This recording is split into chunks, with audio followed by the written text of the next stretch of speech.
Selamat siang semua, kami dari kelompok 5 ingin memaparkan materi yang berjudul Berbagai Peran Pendidik dalam Pembelajaran dengan anggota 1. Putri Permatasari, MPM akhir 134, 2. Friskani Fitra Ramadanti dengan MPM akhir 142, ketiga Saili Naili Ulwa dengan MPM akhir 144, dan saya sendiri, Ria Angelia, dengan MPM akhir 502. Tanpa mengulur waktu, silahkan pemateri pertama memaparkan materinya.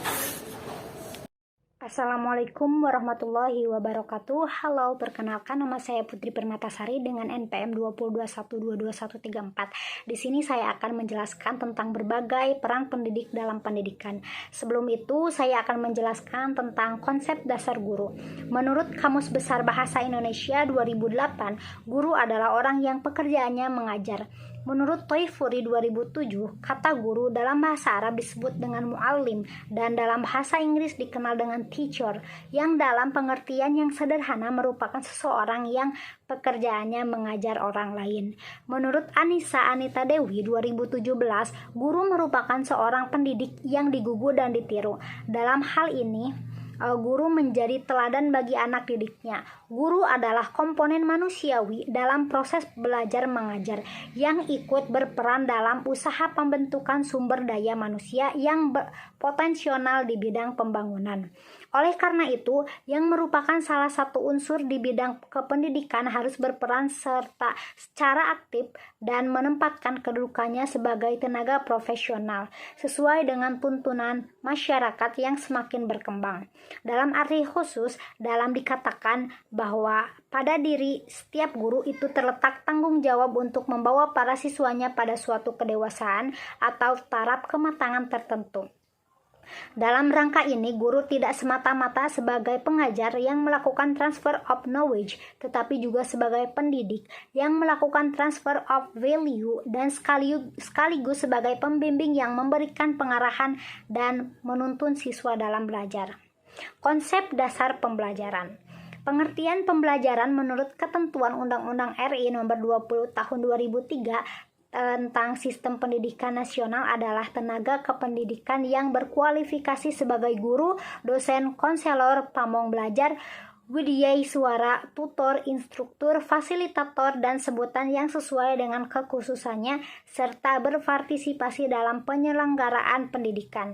Pembelajaran adalah proses interaksi peserta didik dengan pendidik dan sumber belajar pada suatu lingkungan belajar. Pembelajaran merupakan bantuan yang diberikan pendidik agar dapat terjadi proses perolehan ilmu dan pengetahuan, penguasaan kemahiran dan tabiat, serta pembentukan sikap dan kepercayaan pada setiap peserta didik.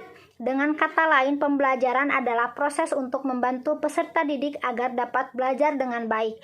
Proses pembelajaran dialami sepanjang hayat seseorang manusia, serta dapat berlaku dimanapun dan kapanpun. Menurut Moswardi 2018, dalam kegiatan belajar mengajar, guru memiliki peran yang cukup penting untuk membuat ilmu-ilmu yang diajarkan dapat diterima oleh siswa-siswa yang ada. Tak hanya berperan untuk mengajarkan ilmu-ilmu saja, banyak sekali peran guru dalam proses pembelajaran. Untuk itu, sekarang kita akan belajar tentang peran guru atau pendidik dalam pembelajaran. Apa aja sih? Terdapat beberapa peran guru dalam pembelajaran yang dikemukakan oleh Mon 1989, yaitu sebagai berikut. Yang pertama, guru sebagai perancang pembelajaran. Pihak Departemen Pendidikan Nasional telah memprogram bahan pembelajaran yang harus diberikan guru kepada peserta didik pada suatu waktu tertentu. Di sini, guru dituntut untuk berperan aktif dalam merencanakan PBM tersebut dengan memperhatikan berbagai komponen dalam sistem pembelajaran yang meliputi A. Menyiapkan materi yang relevan dengan tujuan waktu, fasilitas, perkembangan ilmu, kebutuhan, dan kemampuan siswa. Komprehensif, sistematis, dan fungsional efektif. B. Merancang metode yang disesuaikan dengan situasi dan kondisi siswa. C. Menyediakan sumber belajar. Dalam hal ini, guru berperan sebagai fasilitator dalam mengajar. D. Media. Dalam hal ini, guru berperan sebagai mediator dengan memperhatikan relevansi seperti juga materi, efektif dan efisiensi. kesesuaian dengan metode, serta pertimbangan praktis. Terima kasih. Perkenalkan, nama saya Rian Jelia dengan NPM 2021-22502. Saya akan melanjutkan pemateri sebelumnya. Yang kedua, guru sebagai sumber belajar. A. Sebaiknya guru memiliki bahan referensi yang lebih banyak dibandingkan dengan siswa. B. Guru dapat menunjukkan sumber belajar yang dapat dipelajari oleh siswa yang biasanya memiliki kecepatan belajar di atas rata-rata siswa yang lain. C. Guru perlu melakukan pemetaan tentang materi pelajaran. Ketiga, guru sebagai pengelolaan pendidikan. Tujuan umum pengelolaan kelas adalah menyediakan dan menggunakan fasilitas bagi bermacam-macam kegiatan belajar mengajar. Sedangkan tujuan khususnya adalah mengembangkan kemampuan siswa dalam menggunakan alat-alat belajar, menyediakan kondisi-kondisi yang memungkinkan siswa bekerja dan belajar, serta membantu siswa untuk memperoleh hasil yang diharapkan. Dalam hubungannya dengan pengelolaan pembelajaran, Alvin C. Average menjelaskan prinsip-prinsip belajar yang harus diperhatikan guru adalah sebagai berikut. A.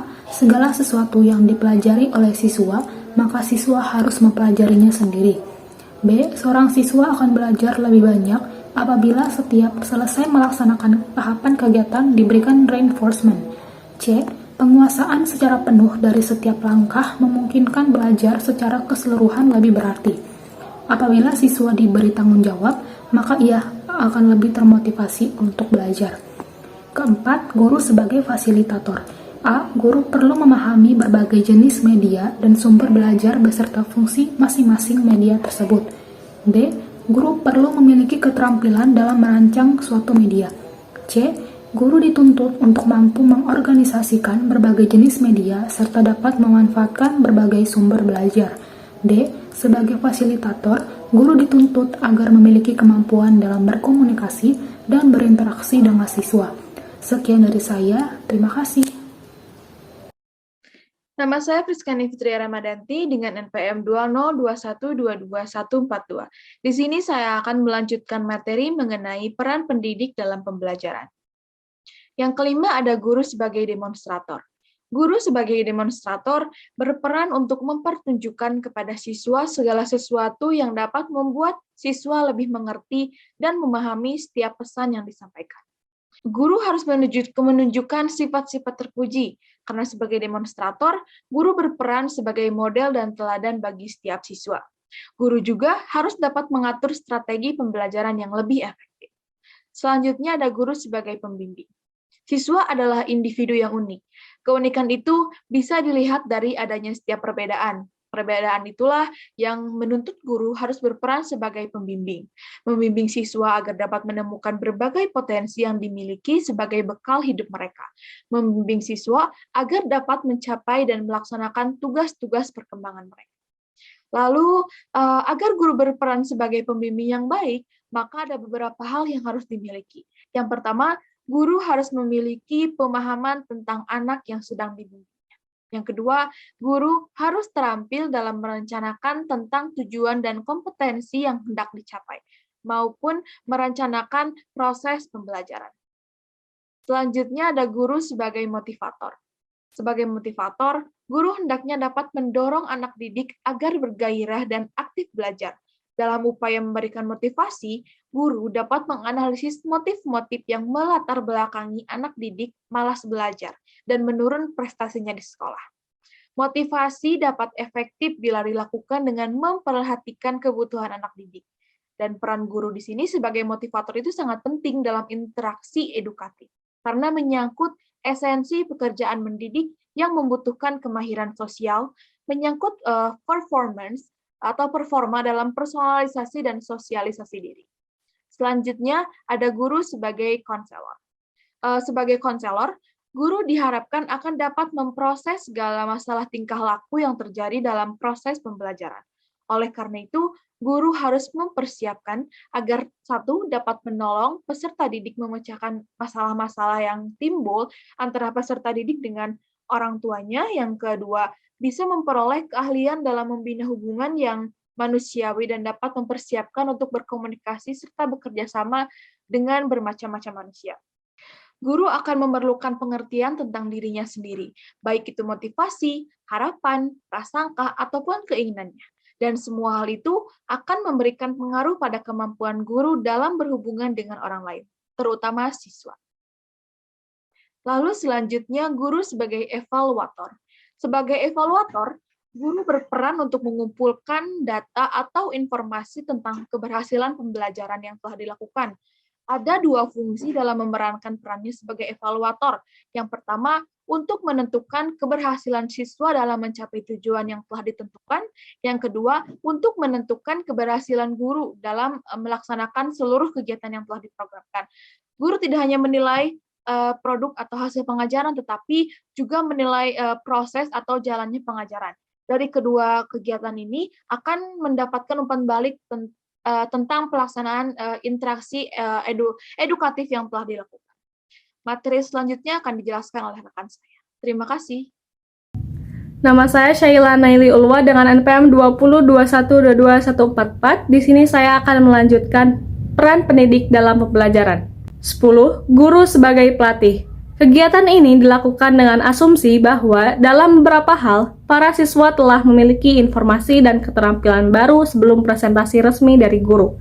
Dengan demikian, kegiatan pembelajaran tersebut lebih bersifat pengembangan dan penyempurnaan penguasaan kompetensi. Peran guru sebagai pelatih adalah membantu untuk membuat bahan pendukung presentasi sehingga peserta didik dapat mudah menyampaikan gagasan dasar penting yang dimaksud. 11. Guru sebagai pelaksana kurikulum. Kurikulum adalah seperangkat pengalaman belajar yang akan didapatkan oleh peserta didik selama ia mengikuti suatu proses pendidikan. Secara resmi, kurikulum sebenarnya merupakan sesuatu yang diidealisasikan atau dicita-citakan.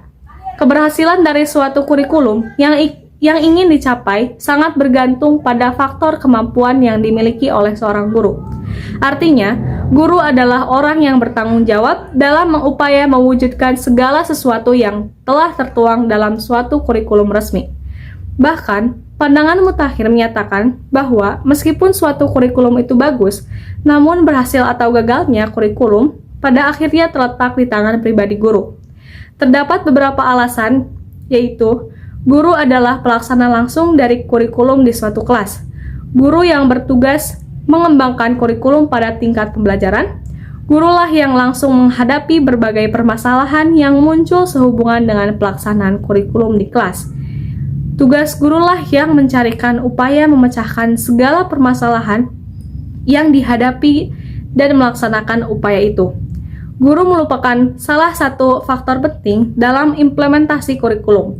Bagaimanapun, idealnya suatu kurikulum tanpa ditunjang oleh kemampuan guru untuk mengimplementasikannya, maka kurikulum itu tidak akan bermakna sebagai suatu alat pendidikan, dan sebaliknya, pembelajaran tanpa kurikulum sebagai pedoman tidak akan efektif. Seorang guru haruslah memiliki tanggung jawab untuk mengembangkan kurikulum. Selain tugas utamanya, pembina kurikulum, ini berarti bahwa guru dituntut untuk selalu mencari gagasan baru demi menyempurnakan praktik pendidikan dan praktik pembelajaran pada khususnya.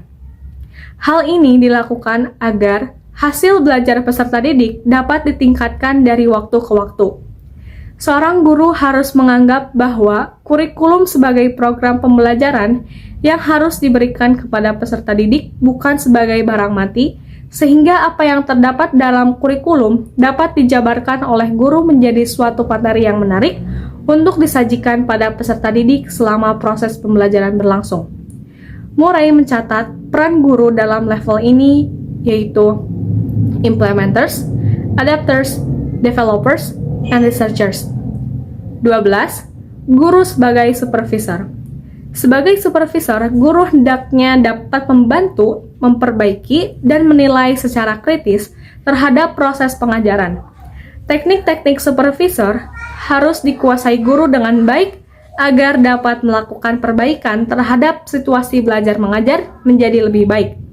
Kelebihan yang dimiliki supervisor bukan hanya karena posisi atau kedudukan yang ditempatinya, akan tetapi juga karena pengalamannya, pendidikannya, kecakapannya, atau keterampilan-keterampilan yang dimilikinya. atau karena memiliki sifat-sifat kepribadian yang menonjol daripada orang-orang yang disupervisinya. Dengan semua kelebihan yang dimiliki, ia dapat melihat, menilai, atau mengadakan pengawasan terhadap orang atau sesuatu yang disupervisi. Sekian dari kelompok kami, kurang lebihnya mohon maaf. Terima kasih dan selamat siang.